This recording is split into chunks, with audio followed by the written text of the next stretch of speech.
Hello दोस्तों, नमस्कार। आप सब लोगों को मैं एक बहुत सुंदर अच्छी कजरी सुनाने जा रही हूँ।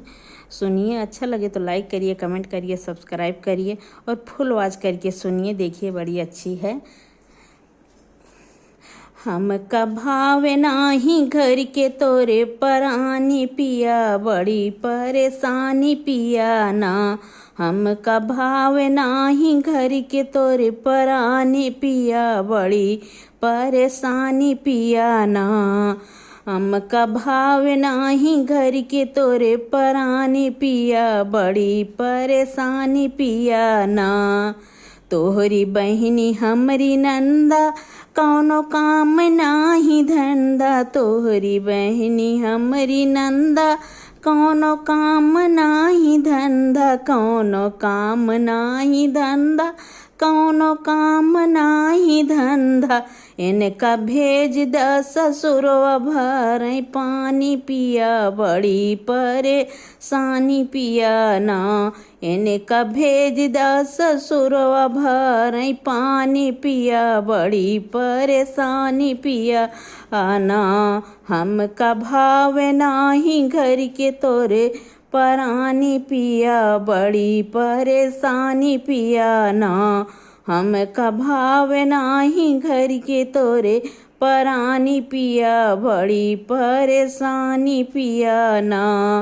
हमरी बहिनी तोहरी साली, देखा के तनी सीधी साधी। हमरी बहिनी तोहरी साली, देखा के तनी सीधी साधी। देखा के तनी सीधी साधी, देखा के तनी सीधी साधी। इनका लाइदा चुनरिया रंग धानी पिया, बड़ी परेशानी पिया ना। इनका लाइदा चुनरिया रंग धानी पिया, बड़ी परेशानी पिया ना। हमका भावे नाही घर के तोरे परानी पिया, बड़ी परेशानी पिया ना।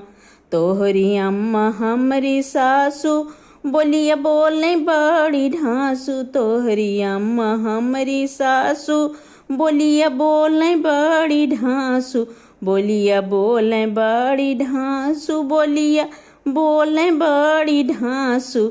हम तो जाना ही जाने चली है माने मानी पिया, बड़ी परेशानी पिया ना। हम तो ना ही जाने चली है माने मानी पिया, बड़ी परेशानी पिया ना। हमका भावे नाही घर के तोरे परानी पिया, बड़ी परेशानी पिया ना। सासू हमरी अम्मा जैसे बाटी जगदम्मा। सासू हमरी अम्मा जैसे बाटी जगदम्बा। जैसे बाटी जगदम्बा, जैसे बाटी जगदम्बा।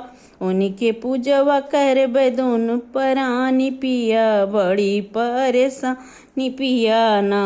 उनके पूजवा करबे दोनों परानी पिया, बड़ी परेशानी पिया ना।